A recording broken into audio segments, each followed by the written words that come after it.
I've got a lot of big projects planned for around the house this year, but I also have a huge track record of failing to get these things crossed off my list. Sound familiar? I'm Dan Hansen, and this is a Minute at RepcoLite Paint, sponsored by Benjamin Moore.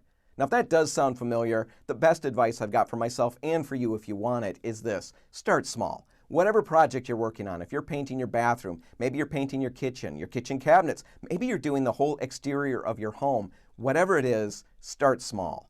I read about a psychologist who got some clients to lose weight by having them stand on a treadmill that was turned off for just 1 minute a day. That's it. Stand on the treadmill, don't even turn it on, just stand there for a minute.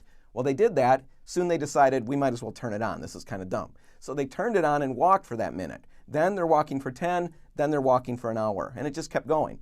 They're still walking. We don't even know if they're ever going to stop. The point is, you got to start small. They never would have gotten to that point had they been told to start by walking on it for an hour. Well, the same thing is true at home. Start small. Whatever project you've got, pick your paint colors. Maybe wash down a single wall. Maybe do some scuff sanding on 4 cabinet doors in a night. Take a step, any step, even if it seems ridiculously small.